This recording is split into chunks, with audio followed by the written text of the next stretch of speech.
Hey everyone, welcome to episode 39 of C3 Crystals, Cauldrons, and Cocktails. Today we're going to be talking about casting circles and closing or resolving circles. What are we drinking? Oh, I guess I should say I'm River Kane, and this is the first time I'm podcasting without my dear friend Ren.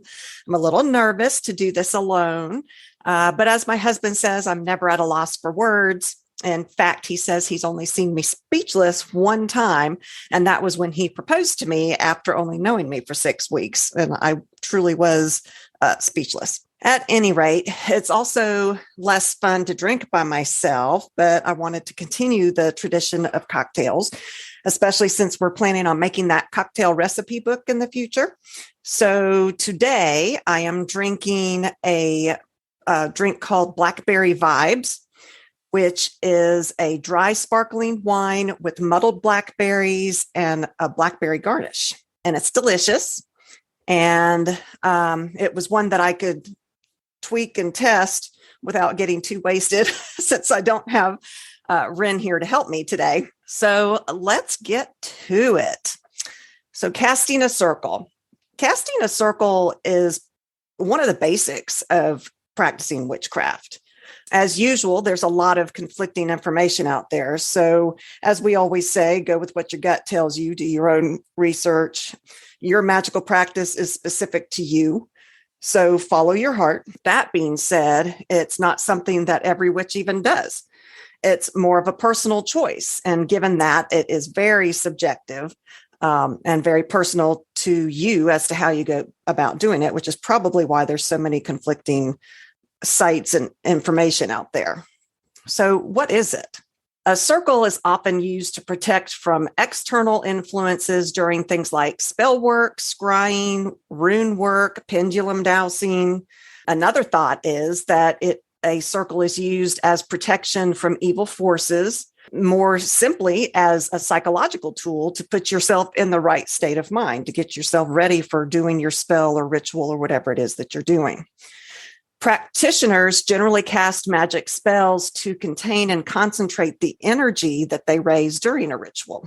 The circle is generally used at the start of a ritual or casting, and it actually has several different names, which I found to be pretty fascinating. It can be called casting the circle, calling the quarters, honoring the elementals, calling on the four guardians, saluting the watchtowers, lesser banishing ritual, opening the four gates, divine incantations, and incantations to protective gods of the four directions, that kind of thing. There's all kinds of names for it out there. Basically, by creating a sacred space and invoking the elements, a witch can raise power within that circle and charge the energies with her or his magical intent. Working with the elemental spirits and the four directions, you can direct your inner work to manifest out in our world. You know, that saying, as above, so below, that's one of Ren's favorite sayings that she actually loves. There's a movie by that name as well that is one of her favorite movies. You all should go watch that. To cast a circle is a deeply symbolic act, and it can add the following benefits. It creates a sacred space, which allows you to focus on your work at hand by adding the appropriate spiritual vibrations to your altar and your setting. So, like, think about your circle as how other religions think of their buildings and temples. You know, a church to Christians is considered sacred, whereas with a witch, the circle is what's sacred, which this can be really handy if you want to do your spell or ritual out in your backyard under a tree or on the deck, like I like to do, instead of your living room. It isn't tied to a specific building necessarily. Casting a circle enables you to create a protective shield to keep out unwanted influences so that you can feel safe enough to open yourself up spiritually, which is what a lot of times we're doing when we're spell casting, and also remain confident that only positive energies are going to be there within that circle. The circle works to contain the energies that are raised, making your spell more focused and also that way more potent. So it's not a bad idea if you want to explore casting circles. When you call the quarters, these quarters reside in the cardinal points, east, south, west, and north. So when you're calling the quarters, you're doing more than simply working the compass points of north, south, east, and west. You're actually inviting the symbolic energies for each of those cardinal points to attend your spell working or your ritual, whatever it is that you're doing, and guarding over you while you are doing your magic, and they asking them to become a part of your magic. Essentially, we are calling upon the elements from the four directions to join us in the ritual, lend us their power, energy, and protection. The elements, of course, are earth, air, fire, and water, and they are associated with north, east, south, and west. So if you're a solitary witch, you would call upon these elements yourself when you're casting your circle. If you're working in a group like your coven, then you might have one witch stand for each element or cardinal direction within the circle.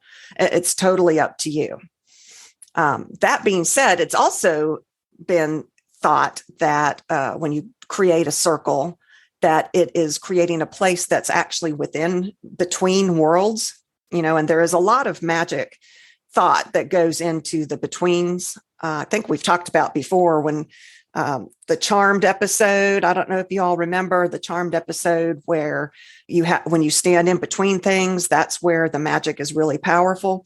We actually should do an episode on the in-betweens at any rate. Well, creating this spiritual circle is also considered to be an in-between place, which is between worlds. And there's a few reasons why you might want to work in a space between worlds. Number one is that it can heighten your spiritual senses.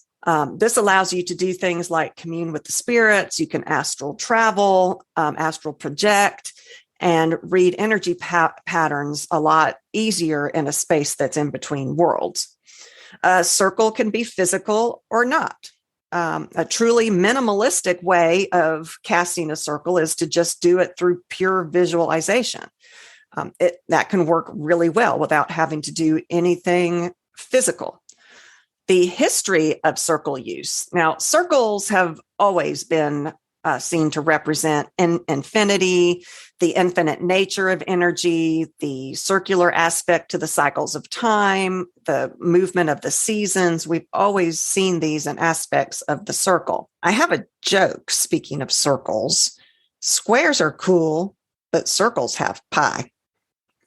I like pie. Okay, that was bad. In ancient times, think about how people saw the moon and the sun. Those would be circles to their eyes. The invention of the wheel, a circle, had a huge impact on humanity and the growth of humanity. So it's no wonder that the circle plays an important part in magic and spellcasting as well. Traditionally, circles were believed by ritual magicians in the past to form a protective barrier between them and whatever they were summoning. Like if you're summoning a demon or whatever, that the circle would hold that energy and keep you safe from anything that you might summon. The Celtic circle, which is also called the Caim circle, which the Celtic words I don't always pronounce right, but it's Caim. And it's actually a representation of a prayer. And the prayer was done in a sacred circle at the altar during Celtic weddings. And it was therefore called the Celtic circle. The Caim was the Celtic tradition of casting a ring or a circle of protection. It was done with the intention of protecting a couple during their wedding. I found that to be really interesting. It's a prayer with a specific rhyme and meter created to protect the groom and the bride during their marriage ceremony. Did you know marriage was a political affair among the ancient Celts, especially when the bride and the groom came from different clans? So treachery would often happen at weddings to prevent, alliances from being formed and that kind of thing. So weddings often turned into war and battle. So this is why the Caim was very important to any marriage ceremony. The tradition of the bride on her groom's left arm also originated in the Scottish Highlands, as most were right-handed. Most people are right-handed. And so the groom escorted his bride to the altar, and his fighting arm, the right hand, was free to get to his sword in case he needed to during this wedding ceremony. There also, the best man's role, the original best man's role at the wedding, was also bodyguard, so that the groom and the bride could pay attention to each other while they're exchanging vows. The best man's role was to protect them, to make sure that they didn't get slaughtered during their wedding. And then as Christianity came into play, later became the Christian Celtic prayer of protection, is what that came. You can go on the internet and actually look up CAIM, CAIM, circle, and it'll show you what one looks like. So how do you cast a circle? First, you have to determine how big of a circle you're going to need for whatever your purpose is. According to Learn Religions, which of course is one of Ren's and my favorite places to go and do our research, the size of the circle will depend on how many people need to be inside of it and what the circle's purpose is. If you're hosting a small coven meeting for a few people, then a 9-foot diameter circle is going to be sufficient. On the other hand, if it's Beltane and you've got a big party going on, you got dozens of pagans preparing to do a spiritual dance or a drum circle, you're going to need a significantly larger space than that. And if you're a solitary practitioner, then you can easily work in a 3 to 5 foot circle, whatever it is that you need, because it's just you. In some practices, a circle is physically marked on the ground, while in others, it's merely visualized, as I said. The circle is almost always oriented to the 4 cardinal points, usually with candles or some other kind of marker that's placed at the north, east, south, and west and the altar is then in the center of your circle. You will want to have all the tools that you need for casting or whatever it is that you're doing in this circle right there in the middle on your altar. Did you know, I actually read on one site that Native Americans have 7 directions, where we have our cardinal directions, north, south, east, and west. Native Americans actually have 7 directions, which are north, south, east, west, above, below, and within. And that it basically encompasses everything in each direction: plant, animal, rock, and tree. I found that to be fascinating. Purify your location physically by tidying up the spot, making things orderly. If you're outdoors, clear the area of branches, leaves, and rocks. Cleanse the area spiritually.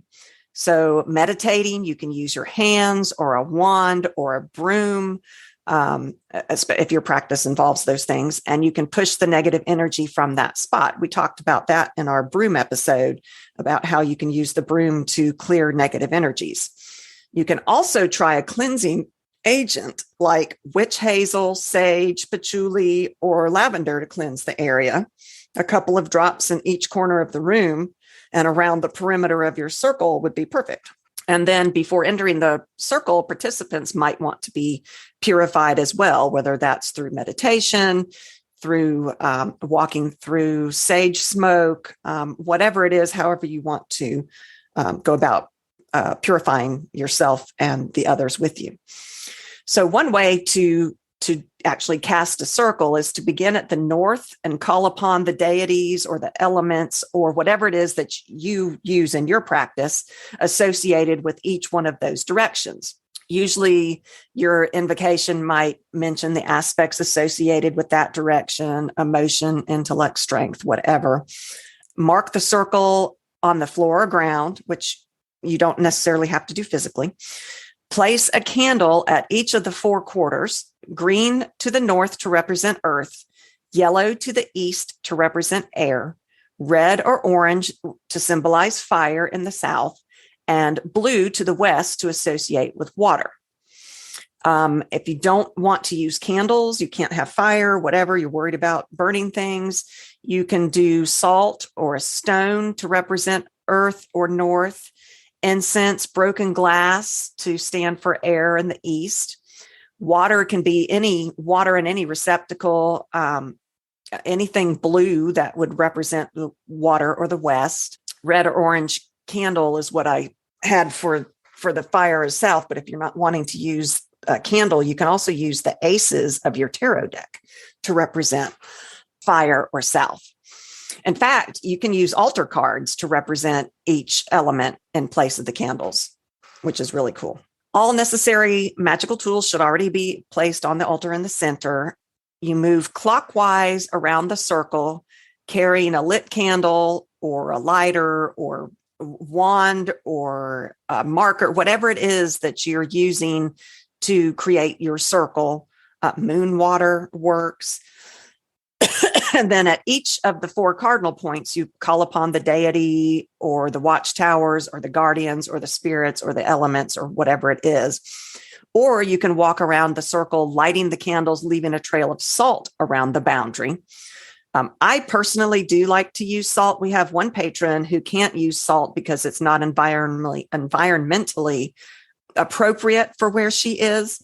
So she probably wouldn't use salt. But at each cardinal direction, you recite an invocation like, blessings upon the creatures and spirits of the north, blessings upon the creatures and spirits of the south, that kind of thing. There are several sites that actually have verses that if you want to look for something more formal, there are several very formal verses out there, or you can write your own. I do like the rhyming ones that mean something to myself, that I connect with the rhyming. Some people don't like rhyming. Once the circle is then cast, everyone may enter. You may have them say some kind of ritual upon entering. At no time during the ritual should anyone exit the circle without performing a ceremonial cutting. And I'll get more into closing a circle, or it's actually called opening a circle or releasing the circle, since actually casting the circle makes a closed circle. It's confusing. Other thoughts on casting circles. So some witchcraft traditions say that you must trace the circle 3 times, which there's that rule of 3. I think in Wicca, 3 is very important. Circles may or may not be physically marked on the ground.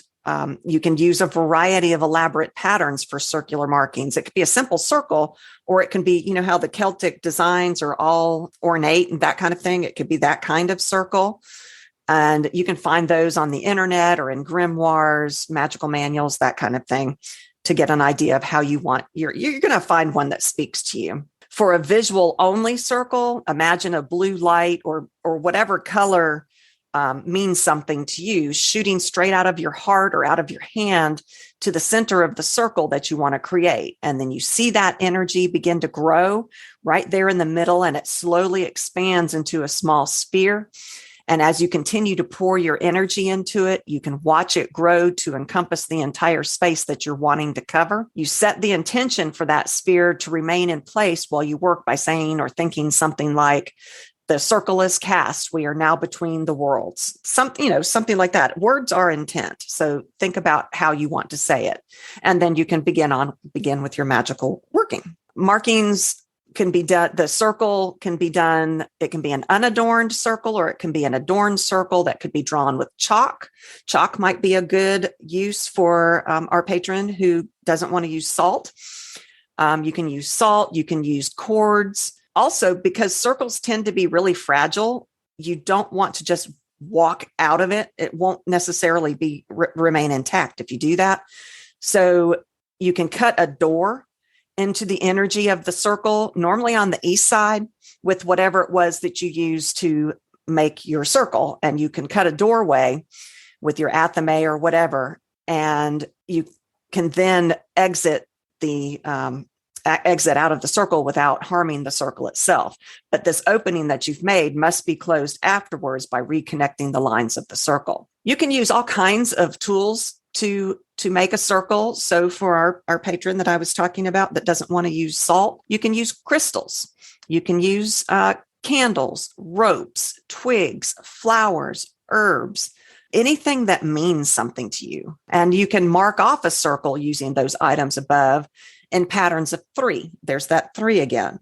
So 3, 6, 9, 12. You can even use house plants to do your spell, to mark mark off your circle. To start off, you clear the area of clutter and make sure that you aren't going to be disturbed. And then if you're going to use candles, which I think is the most common thing to use when you're casting a circle, you prepare 4 lit candles.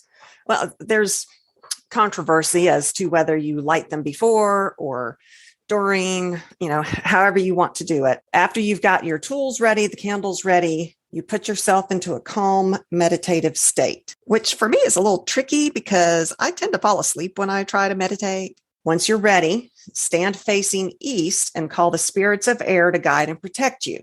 And you do the same thing with the rest of the elements. So as you can see, different people use different, they start off with different directions. They do different incantations, that kind of thing. You do the same thing with the rest of the elements. And when you're finished, you say, the circle is cast, blessed be. And then this is the moment that you can start doing your magic. I've also read that when you visualize the circle, you can imagine it as an iridescent dome of positive protective energy that extends a few feet above your head, a clear bubble that holds in the energy of your spell. After you raise the energy of your spell, you can release it by sending it out to the universe, asking that it be accomplished in accordance with good for all. That's another Wicca thing.